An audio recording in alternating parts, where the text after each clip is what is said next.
In 1988, Pauline El Amrati took a brave step and decided to start her own nursery. The business quickly flourished, but before long Pauline began to think that the community centre in which the nursery was housed wasn't as innocent as it seemed. It was Monday evening, roughly about 5:30, 5:45. I was in the office by myself with no one else in the building.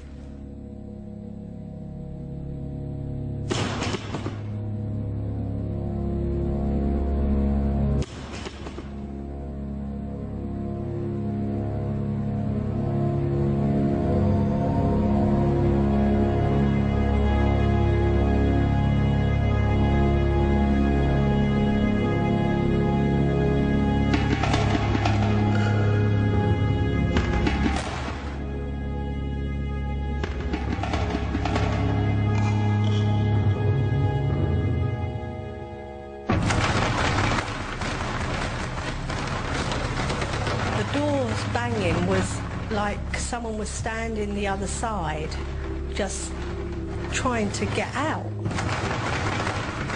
You can actually see through, and you could actually see there's no one in there. And it frightened the hell out of me.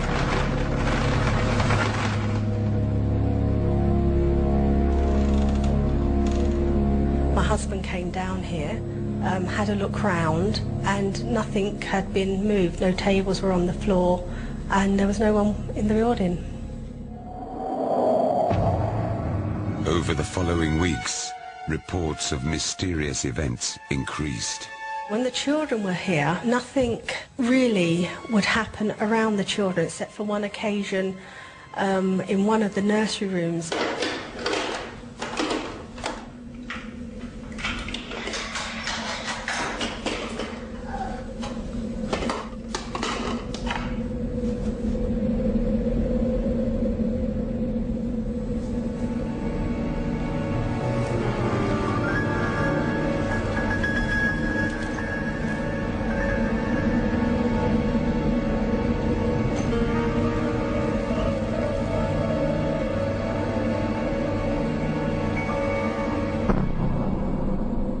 All the incidents that were happening, and with now this, what we felt was quite a big incident that had happened, we were starting now to sort of get worried. And from there, the police started coming in. It was held down, I know where it was. With over 30 years' experience as a community police officer, PC Paul Duran had heard many stories.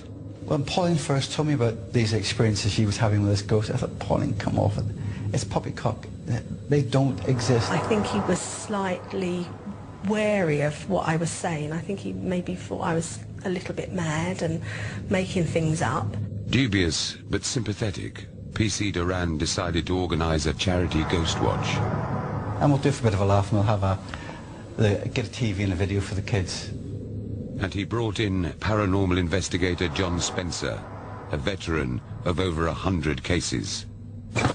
With the building meticulously secured, Paul Duran positioned himself in the upstairs hall, whilst John Spencer ventured down to the basement.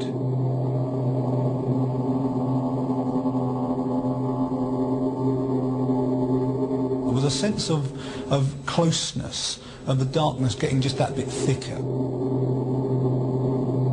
But you were getting a little claustrophobic. The room I was in was the main canteen area.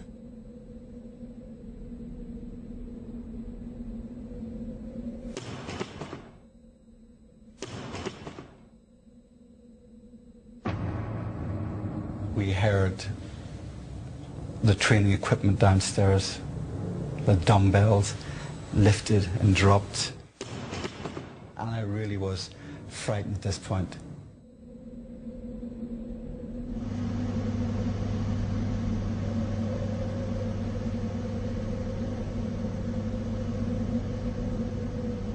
It was certainly eerie. You actually start to get a bit uncomfortable in your own skin. When about 1 o'clock, 1:30, there was a loud ticking noise.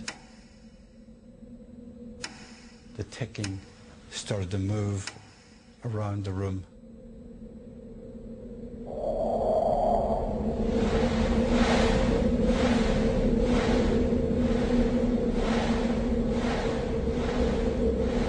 You could believe yourself that someone was holding that thing and moving it invisibly.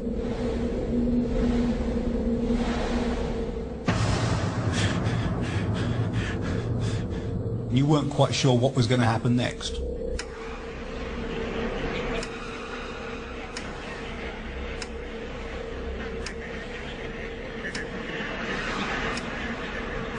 The light and the lady's lures come on. But, you know, I turned it off and I'd locked that door. I really was frightened. There's no two ways about it. I was frightened.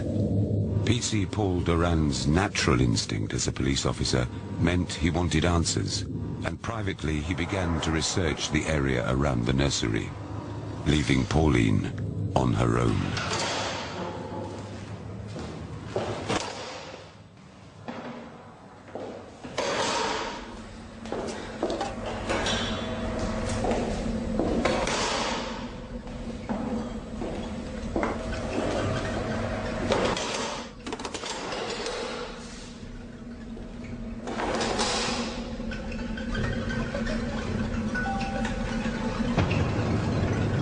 Sort of focused on it, but you couldn't see past it. It was just pure black. It was a almost evil feeling, and I felt that it could possibly engulf you.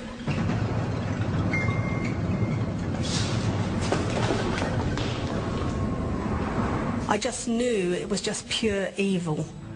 Pauline's fears provoked her to take drastic action. We decided to do a Ouija board. We asked a question, is anyone there? It said yes. Meanwhile, Paul Doran was finding some answers of his own. So I started flicking through all these newspapers. And then there it was. We went on to ask it, how did you die? And it said murder.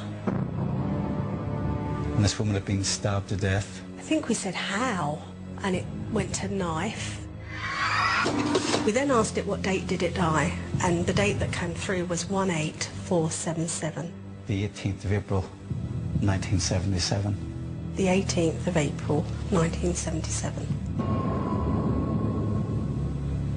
Where the lady was killed by her husband.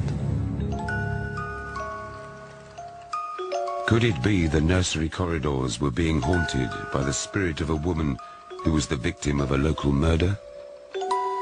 Whatever the answer, the reported activity ceased after the night of the Ouija board. For 10 years, the nursery